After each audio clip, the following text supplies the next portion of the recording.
Hey, it's Rachel, and I know that most of us as parents, and I definitely include myself in this, we like to feel in control.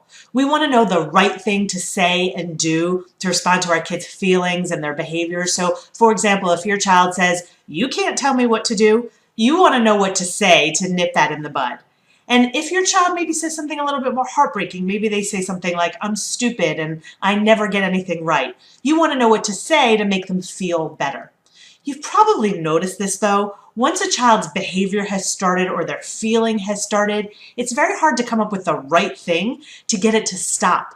Because in that moment, once the behavior started or the emotion is being felt, it's not that you can just stop it in its tracks. Once it's started, it takes a little time for that behavior or that feeling to go away. So there isn't necessarily a magic phrase for you to use.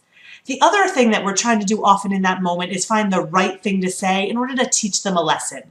Maybe we want to teach them that they can't speak to us disrespectfully, or we want to teach them that they really aren't stupid, that they're smart and that they can do things.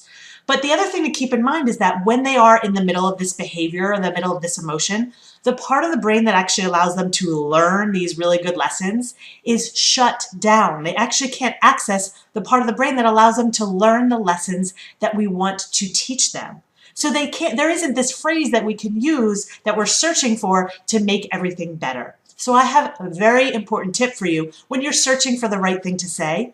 It's to say nothing.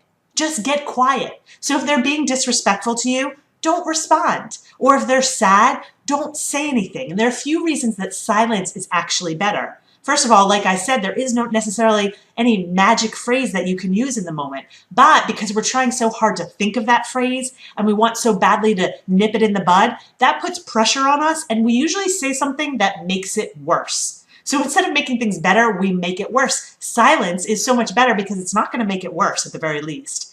The other thing about silence is that it's something that's in our control. When we focus so much on making them feel better or making their behavior stop, ultimately that's not in our control. When we focus on something that we can control, we feel so much more confident. It makes us less frustrated and less angry.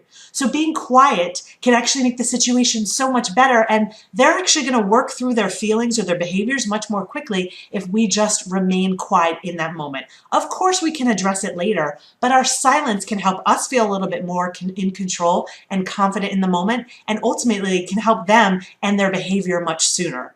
And what our kids really need is for us to be confident and on their side, rather than trying to find the right thing to do to snap them out of it. If you have any questions about that, feel free to reach out to me at rachel@rachel-bailey.com. I'll see you next time.